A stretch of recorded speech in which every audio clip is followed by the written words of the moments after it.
Hello everyone. तो आज हम पढ़ेंगे ह्यूमन ज्योग्राफी का chapter 2 the world population distribution density and growth. तो आज हम इन्हीं चीज़ों के बारे में डिस्कस करेंगे, वर्ल्ड के पॉपुलेशन के बारे में, उनके डिस्ट्रीब्यूशन के बारे में, डेंसिटी और ग्रोथ के बारे में। तो किसी भी कंट्री के जो पीपल हैं वो उनकी रियल वेल्थ हैं। अगर पीपल ही नहीं होंगे तो वो कैसे डेवलप करेंगे, है ना। तो जो पीपल हैं किसी भी कंट्री के, वो क्या हैं, वहाँ की रियल वेल्थ हैं। वही जो रिसोर्सेज हैं उसको किस में कन्वर्ट करते हैं, यूजेबल रिसोर्सेज में। ठीक है, तो नेक्स्ट हम स्टार्ट करते हैं। Population distribution in the world, मतलब वर्ल्ड में जो पॉपुलेशन डिस्ट्रीब्यूटेड है वो किस पैटर्न में डिस्ट्रीब्यूटेड है, हम वो देखते हैं। ठीक है, तो सबसे पहले यहाँ पे बताया गया है कि वर्ल्ड की जो 90% पॉपुलेशन है वो कितने लैंड एरिया पे रहती है, सिर्फ 10% लैंड एरिया पे रहती है। ठीक है, मतलब देखो, अगर हम मान लेते हैं कि वर्ल्ड की ये जो है ये 100% पॉपुलेशन है, ठीक है, और यहाँ पे ये 100% लैंड है, तो यहाँ की जो 90% ये जो वर्ल्ड है, वर्ल्ड की जो 90% पॉपुलेशन है वो यहाँ के कितने से एरिया में रहती है, सिर्फ 10% एरिया में। ठीक है, तो ये क्या। और नेक्स्ट है the 10 most populous countries of the world contribute about 60% of world population. जो दुनिया की 10 मोस्ट पॉपुलस कंट्रीज़ हैं, जहाँ की पॉपुलेशन सबसे ज़्यादा है, वो 10 मोस्ट पॉपुलस कंट्रीज़ 60% वर्ल्ड की पॉपुलेशन को कंट्रीब्यूट करती हैं। मतलब कि अगर वर्ल्ड की जैसे 100% पॉपुलेशन है, तो उस 100% पॉपुलेशन में जो 60% पॉपुलेशन है वो किसकी है, 10 मोस्ट पॉपुलस कंट्रीज़ की है। ठीक है, वो 10 कंट्रीज़ हैं जो 60% वर्ल्ड की पॉपुलेशन को कंट्रीब्यूट करती हैं। और उन 10 मोस्ट पॉपुलस कंट्रीज़ में से जो 6 कंट्रीज़ हैं वो एशिया में लोकेटेड हैं। ठीक है, तो यहाँ पे इन्होंने एक डायग्राम दिया हुआ है, उस डायग्राम में 10 मोस्ट पॉपुलस कंट्रीज़ जो हैं वर्ल्ड की वो हैं। तो सबसे ज़्यादा पॉपुलेशन जो है फर्स्ट पे वो चाइना की है, सेकंड पे इंडिया की है, थर्ड पे यूएसए की है, फोर्थ पे इंडोनेशिया की है, फिफ्थ पे ब्राज़ील की है, सिक्स्थ पे पाकिस्तान की है, सेवन्थ पे नाइजीरिया की है, एट्थ पे बांग्लादेश की है, नाइन्थ पे रशिया की है, 10th पे मैक्सिको की है। नेक्स्ट है हमारा डेंसिटी ऑफ पॉपुलेशन।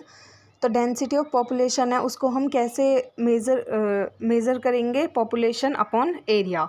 मतलब कि वहाँ का एरिया कितना बड़ा है और वहाँ पे कितनी पॉपुलेशन रह रही है, वो हमें क्या बताएगा, डेंसिटी ऑफ पॉपुलेशन। ठीक है, तो अभी हमने देखा कि मतलब जो 10 मोस्ट पॉपुलस कंट्रीज़ हैं वो एशिया में हैं। तो ऐसे क्या रीज़न है, क्या फैक्टर्स हैं जिनकी वजह से लोग कुछ एरियाज़ में ज़्यादा रहते हैं, कुछ में कम रहते हैं। तो हम सबसे पहले फैक्टर्स देखते हैं that influences the distribution of. सबसे पहले है जोग्राफिकल फैक्टर्स। तो जोग्राफिकल फैक्टर्स में भी सब कैटेगरीज़ में डिवाइडेड है। सबसे पहले अवेलेबिलिटी ऑफ वाटर। तो देखो, जहाँ पे वाटर जो है वो इजीली एक्सेसिबल रहेगा, अवेलेबल रहेगा, लोग क्या करेंगे, वहाँ पे जाके रहेंगे। अब जहाँ पे पानी ही नहीं है तो वहाँ पे लोग क्यों रहेंगे। ठीक है, तो जहाँ पे पानी होता है, इजीली वो अवेलेबल होता है, तो लोग वहाँ पे जाते हैं, वहाँ पे जाके रहते हैं। क्योंकि भाई देखो, एग्रीकल्चर भी करना होता है उन्हें, अपनी जो नीड्स हैं, पानी सब कुछ छोड़ो, खाना पीना बनाने के लिए, इन सब के लिए पानी की ज़रूरत होती है। ठीक है, तो लोग कहाँ पे रहते हैं, where there is availability of water. तो नेक्स्ट है हमारा लैंड फॉर्म्स। ठीक है, मतलब लैंड का एरिया कैसा है। अगर वहाँ देखो माउंटेनियस एरियाज़ हैं, मतलब पहाड़ी वाले इलाके हैं, और प्लेन रीजन्स हैं, तो लोग माउंटेन एरियाज़ पे क्यों रहेंगे, है ना। तो वहाँ पे तो वो लोग प्रेफर नहीं करेंगे रहना, कहाँ पे रहेंगे, प्लेन एरियाज़ में। अगर माउंटेन एरियाज़ पे रहेंगे भी तो देखो, ऐसा तो नहीं है कि वहाँ पे हम एग्रीकल्चर कर सकते हैं, है ना। कुछ लिमिटेड है कि हाँ सिर्फ हम कुछ एक दो क्रॉप ही हैं जो वहाँ पे कर सकते हैं, बाकी तो नहीं कर सकते। तो लैंड फॉर्म भी एक मेजर फैक्टर है पॉपुलेशन डिस्ट्रीब्यूशन का। ठीक है, नेक्स्ट है हमारा क्लाइमेट। क्लाइमेटिक कंडीशंस भी बहुत ज़्यादा मैटर करती हैं जब हम पॉपुलेशन डिस्ट्रीब्यूशन की बात करते हैं। जहाँ का क्लाइमेट अच्छा होता है लोग वहाँ पे रहते हैं। अगर क्लाइमेट बहुत ज़्यादा हॉट है या फिर बहुत ज़्यादा कोल्ड है, लोग वहाँ पे नहीं रहते। कहाँ पे रहते हैं, जहाँ का जो क्लाइमेट है वो कैसा हो, काम हो। और जहाँ पे रेनफॉल भी ज़्यादा होती है, लोग वहाँ पे भी कम रहते हैं, है ना। और जहाँ पे रेनफॉल ठीक रहती है, अच्छी रहती है, वहाँ पे लोग ज़्यादा रहते हैं। लेकिन अगर रेनफॉल जहाँ पे बहुत ज़्यादा है, तब भी वहाँ लोग नहीं जाएंगे, और अगर बहुत ज़्यादा कम है तब भी वहाँ नहीं जाएंगे। ज़्यादा होगी तो क्या होगा भाई, फ्लड आ जाएगी, और अगर कम होगी तो फिर वही ड्रॉट हो जाएगा, है ना। तो फिर इसलिए लोग वहाँ पे भी नहीं रहते हैं। नेक्स्ट है हमारा सॉइल। एक ज्योग्राफिकल फैक्टर में से जो फोर्थ है वो है हमारा सॉइल। अगर सॉइल फर्टाइल होगी तो लोग क्या करेंगे, वहाँ पे जाएंगे, एग्रीकल्चरल प्रैक्टिसेस करेंगे, ठीक है। अगर सॉइल ही इनफर्टाइल होगी कि हाँ भाई सॉइल में फर्टिलिटी नहीं है, तो वहाँ पे कोई नहीं रहेगा। क्यों रहेगा, वहाँ पे जाके एग्रीकल्चर कर नहीं पाएंगे, जिएंगे कैसे, है ना। तो लोग कहाँ पे जाके रहते हैं, जहाँ पे सॉइल जो है वो फर्टाइल हो, मतलब वहाँ पे पॉपुलेशन जो है वो ज़्यादा रहती है, ठीक है। नेक्स्ट हो गया हमारा इकोनॉमिक फैक्टर्स। जैसे फर्स्ट था हमारा ज्योग्राफिकल फैक्टर्स, तो ज्योग्राफिकल फैक्टर्स में हमने सबसे पहले पढ़ा अवेलेबिलिटी ऑफ वाटर, कि जहाँ पे वाटर अवेलेबल रहेगा वहाँ पे पॉपुलेशन हमारी ज़्यादा रहेगी। नेक्स्ट था हमारा लैंड फॉर्म्स। लैंड फॉर्म्स मतलब कि जहाँ पे माउंटेनियस एरियाज़ हैं वहाँ पे पॉपुलेशन कम होती है, प्लेन एरियाज़ में पॉपुलेशन ज़्यादा होती है। और उसके बाद देखा था हमने क्लाइमेट। तो क्लाइमेट में क्या था, वही अगर क्लाइमेटिक कंडीशंस अच्छी रहेंगी तो लोग वहाँ पे रहेंगे, ना ही वेदर अगर ज़्यादा एक्सट्रीमिटीज़ नहीं रहेंगी वहाँ पे तो लोग रहेंगे। अगर हार्श होगा, चाहे वो कोल्ड हो चाहे हॉट हो, तो लोग नहीं प्रेफर करते वहाँ पे रहना। फोर्थ हो गया था हमारा सॉइल। तो सॉइल क्या है, फर्टाइल होनी चाहिए, अगर इनफर्टाइल होगी तो लोग नहीं रहेंगे। तो सेकंड है हमारा इकोनॉमिक फैक्टर्स, ठीक है। तो उसमें फर्स्ट है हमारा सब topic minerals, then urbanisation, then industrialisation. तो हम सबसे पहले देखते हैं मिनरल्स।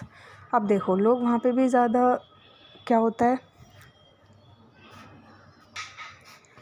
नेक्स्ट है minerals. Areas with mineral deposits attract industries.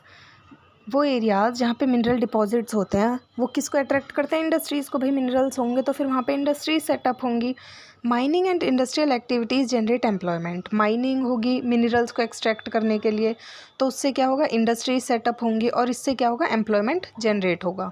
So skilled and semi skilled workers move to these areas and make them densely populated. तो जिन लोगों के पास स्किल होती है और जो सेमी स्किल्ड होते हैं सभी लोग वहाँ पे जाते हैं एम्प्लॉयमेंट अपॉर्चुनिटीज़ के लिए, और क्या होता है, उनको वर्क मिलता है वहाँ पे, ठीक है, और उन एरियाज़ को डेंसली पॉपुलेटेड बना देते हैं। जैसे कि इन्होंने एक एग्जांपल दिया है, अफ्रीका में एक कॉपर बेल्ट है जिसका नाम है कटंगा ज़ैम्बिया।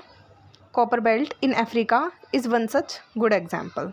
तो मतलब वहाँ पे भी जो कटंगा ज़ैम्बिया है वो कॉपर बेल्ट है अफ्रीका में, ठीक है, वो भी मिनरल है कॉपर।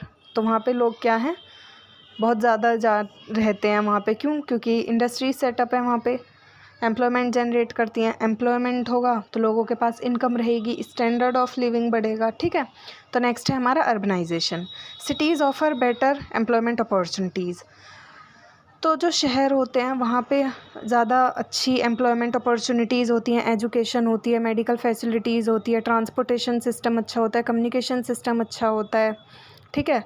तो क्या करते हैं, ये सारी चीज़ें जो हैं वो अट्रैक्ट करती हैं लोगों को अपनी तरफ, ठीक है। तो सिटीज़ में ये सारी चीज़ें अवेलेबल होती हैं तो लोग वहाँ पे जाते हैं और उन एरियाज़ को डेंसली पॉपुलेटेड बना देते हैं।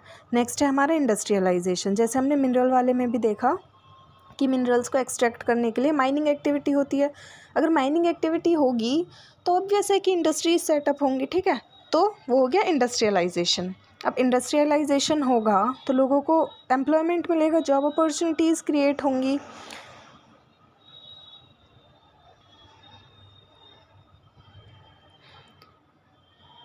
अब जब जॉब अपॉर्चुनिटीज़ क्रिएट होंगी तो लोग वहाँ पे जाके रहेंगे। अब रहेंगे तो वहाँ पे सभी चीज़ की ज़रूरत होगी, good transportation system, good communication system, shopkeepers, bank employees, doctors, teachers और बहुत सारी other services. The Kobe Osaka region of Japan is thickly populated.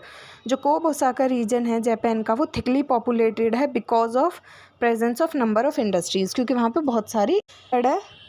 Social and cultural factors, ठीक है। तो सोशल और जो कल्चरल फैक्टर्स हैं वो भी डिटरमाइन करते हैं पॉपुलेशन डिस्ट्रीब्यूशन को। मतलब कि वहाँ कहीं पे जो पॉपुलेशन है वो डेंसली पॉपुलेटेड है, कहीं पे स्पार्सली पॉपुलेटेड है। डेंसली पॉपुलेटेड मतलब पॉपुलेशन जो है किसी भी एरिया में वहाँ पे वो ज़्यादा है,